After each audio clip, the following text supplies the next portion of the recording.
Bonsoir la communauté, très heureux de vous retrouver pour un cas spécial ce soir. Je vous emmène à Ferrette dans le Jura alsacien.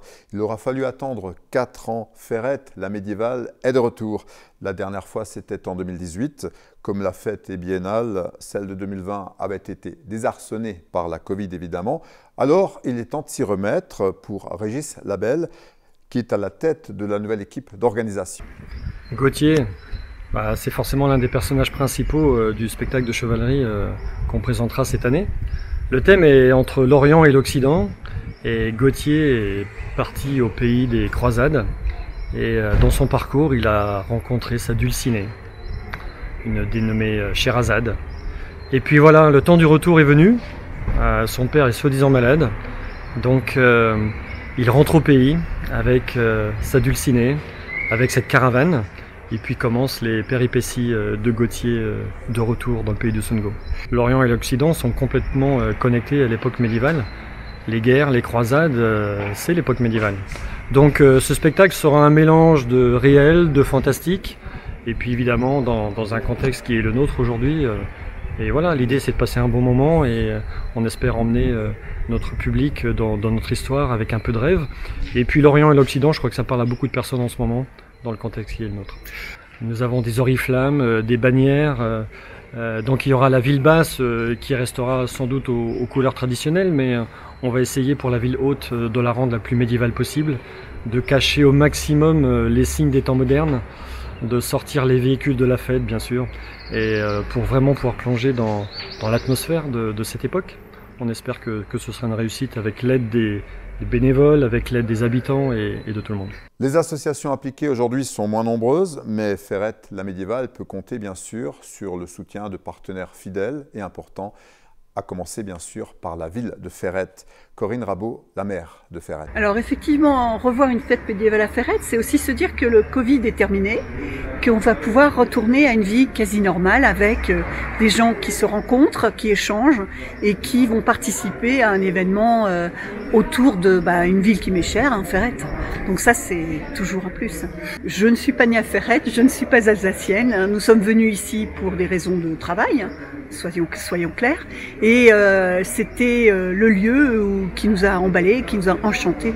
Et c'est ici qu'on a souhaité s'installer. Effectivement, moi, depuis très longtemps, je rêve de médiéval. J'étais une férue de jeux de rôle et depuis que je suis ici, je mets plutôt des costumes, des vrais costumes, et je déambule plutôt dans la rue, quand je le peux. C'est comme ça, on n'a pas choisi, mais par contre, il rayonne quelque chose ici. Ferrette, c'est quand même pour moi un joyau du Sungo. C'est une espèce de perle cachée dans une huître qui cache bien son jeu, et il y a quelque chose qui se passe à Ferrette, il y a une énergie, il y a une ambiance qu'on ne retrouve pas ailleurs, et qui fait qu'on aime bien vivre à Ferrette. La fête médiévale de Ferrette, comme celle de Saint-Ursanne dans le Jura suisse, constitue des événements forts pour le tourisme.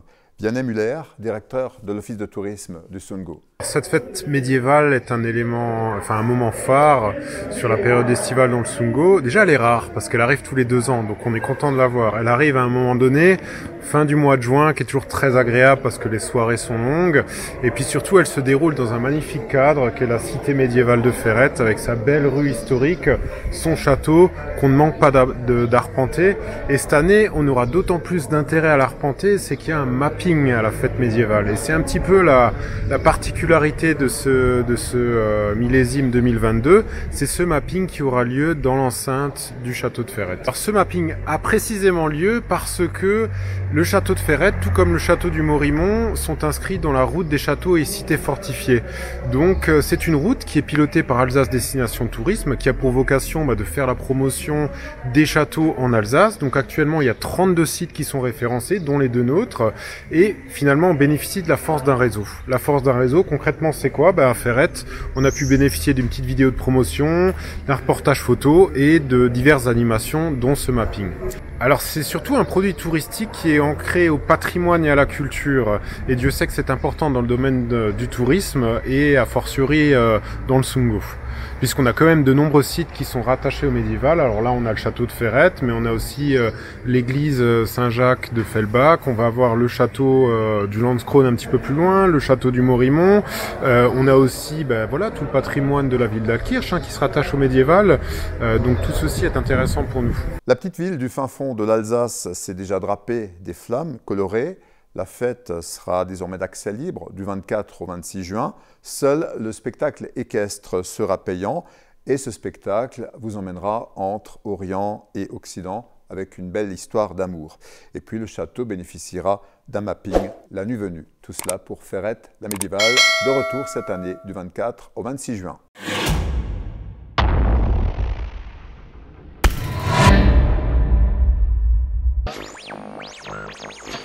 Thank you.